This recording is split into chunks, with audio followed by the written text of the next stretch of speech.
Example 4.3 দেখবো RCC 1 কোর্সের math. So এখানে বলা আছে determine the nominal movement M N at which the beam of example 4.1 and 4.2 will fail. ওকে, আমাদের আগের যে কোয়েশ্চেন গুলো ছিল এক্সাম্পল 4.1 and 4.2, ওইখানে কোনো কোনো জায়গায় লেখা ছিল না যে বিমটা ফেল করতেছিল। সো আমাদের আগের কোয়েশ্চেন কোনো জায়গায় বলা ছিল না বিমটা ফেল। সো আমাদের আগের যে ম্যাথ গুলো ছিল ওইগুলা ছিল ইলাস্টিক। দেন এখন যেহেতু বলা আছে যে বিমটা ফেল, সো এটা হয়ে যাবে ইন ইলাস্টিক। সো আগের ম্যাথে এই ম্যাথের ডিফারেন্স হচ্ছে এটা আগের ম্যাথগুলো ছিল ইলাস্টিক এন্ড এখন এটা হয়ে যাবে ইন ইলাস্টিক যেহেতু বিমটা ফেল হয়ে যায়।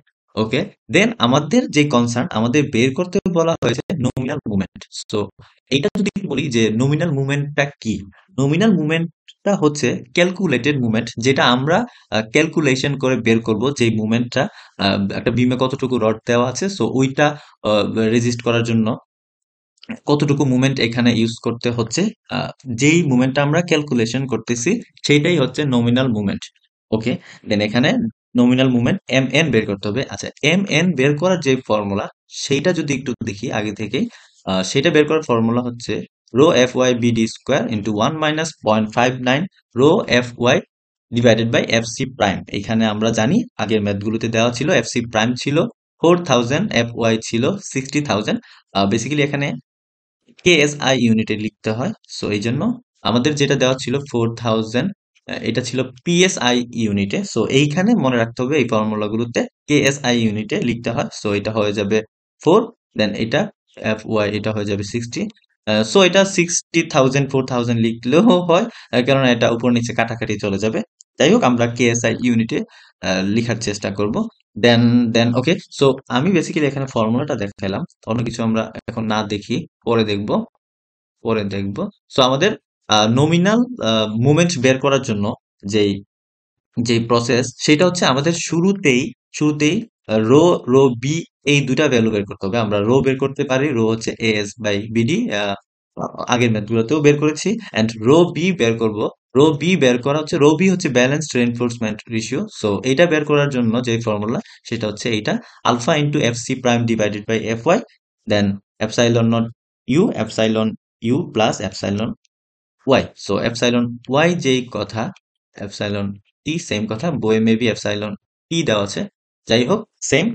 সো সো এখানে আলফা আলফা হচ্ছে এফসি প্রাইম যেই ভ্যালু দেওয়া থাকে ওইটার উপরে ডিপেন্ড করে। সো এখানে এফসি প্রাইমের যে ভ্যালু দেওয়া ছিল সেটা হচ্ছে 4000, 4000 যদি হয় দেন দেন আলফার ভ্যালু হয় 0.72। বইয়ের মধ্যে একটা চার্ট দেওয়া আছে, সো ওই চার্ট থেকে আহ, দেখে নেবেন আপনারা। ওকে, সো আমাদের আমাদের প্রথমে রো বের করতে হবে এন্ড রো বি বের করতে হবে। আচ্ছা, রো বের করতে হবে, রো বি বের করতে হবে। সো রো যদি রো বি থেকে ছোট হয়, আই মিন রো বি আমরা যেটা বের করব সেটা যদি বড় হয়, তাহলে beam will fail by yielding of steel. Okay, beam will fail by yielding of steel মানে বিমটা ফেল হবে, ইল্ড পয়েন্টে গিয়ে ফেল হবে। যেহেতু এই প্রশ্নটা ইন ইলাস্টিকে, যেহেতু এটা অলরেডি ইন ইলাস্টিক, সো এটা তো ফেল হবে, বেসিক্যালি এটা তো ফেল হবে।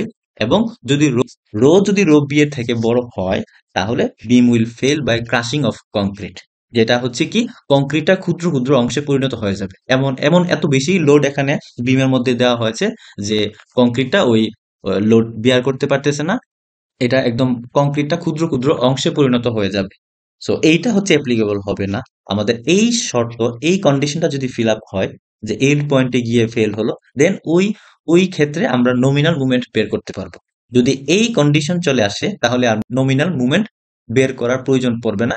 সো আমাদের এই কন্ডিশনটা আসতে হবে। আচ্ছা, এখন আমরা কোয়েশ্চেনে যাই। সো এফসি প্রাইম দেওয়া আছে 4000, এফ ওয়াই দেওয়া ছিল এক্সাম্পল 4.1 4.2 তেই দেওয়া আছে 60,000 পিএসআই। আমাদের প্রথম কাজ ছিল রো বের করা। এএসও বের করতে জানি আমরা, নাম্বার 8 বার দেওয়া ছিল, 3 নাম্বার 8 বার দেওয়া ছিল। সো 3 নাম্বার 8 বারের জন্য এএস হবে 3 ইন্টু 8 বারের জন্য এরিয়া ছিল 0.79। এটাও আমরা বের করতে জানি। কিভাবে জানি যদি আবার একটু বলি, তো যত নাম্বার বার দেওয়া থাকবে ওইটাকে আমরা 8 দিয়ে ডিভাইড করব, ঠিক আছে। এটাকে 8 দিয়ে ডিভাইড করব। 8টা, এই 8টা হচ্ছে ফিক্সড ভ্যালু, আর এই 8টা হচ্ছে এইটা। সো যেটা আসবে সেটা হচ্ছে ডায়ামিটার। সো ডায়ামিটার হচ্ছে ডায়ামিটার থেকে এরিয়া বের করার ফর্মুলা আছে pi diameter square divided by 4। So এইটা করলে যে আনসারটা আসবে সেটাই হচ্ছে 0.79। ওকে, দেন দেন হচ্ছে 3 নাম্বার বার ছিল, সো 3 মাল্টিপ্লাই হবে। সো এইভাবে এস বের করব। দেন আমাদের কনসার্ন হচ্ছে রো এন্ড রো বি বের করা। আমাদের কনসার্ন হচ্ছে কি রো এন্ড রো বি বের করা। সো রো বের করব S divided by B D, same আমরা জানি বের করতে পারবো। সো এখন হচ্ছে রো বি এর formula alpha into F C prime F Y epsilon U plus epsilon Y. So এইটাও আমরা জানি আলফা হচ্ছে যেহেতু এফ সি প্রাইম হচ্ছে 4000 পিএসআই, সো এই জন্য হচ্ছে 0.72। ওকে, দেন এফ সি প্রাইম হচ্ছে 4, এটা কেএসআই ইউনিটে লিখতে হবে।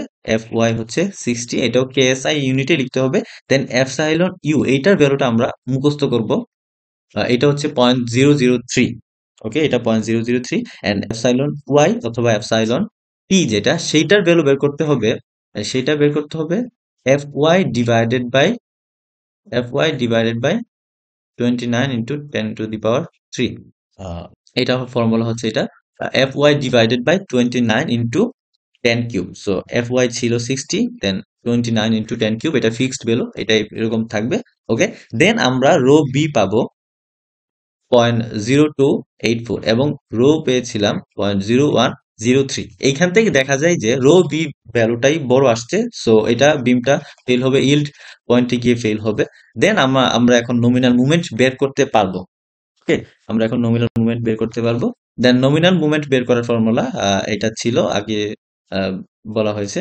সো রো ভ্যালু ইউজ করব F Y 60 B 10 D square effective depth, then 1 minus 0.59, then rho same F Y 60 F C prime 4, এখানে কেএসআই ইউনিটে ইউজ করা হয়েছে। দেন আমরা নমিনাল মুভমেন্ট যেটা হচ্ছে ক্যালকুলেটেড মুভমেন্ট, আমরা ক্যালকুলেশন করে যেটা পেলাম সেটাই, সেই মুভমেন্টটাই হচ্ছে নমিনাল মুভমেন্ট। এটা হচ্ছে 2970 ইঞ্চ কিপ। ইঞ্চ কিপে পেয়েছি, কেউ চাইলে ইঞ্চ পাউন্ডেও নিতে পারেন। 1000 গিয়ে দিয়ে মাল্টিপ্লাই করলেই হবে। Okay, okay, so so okay, thanks for watching my video.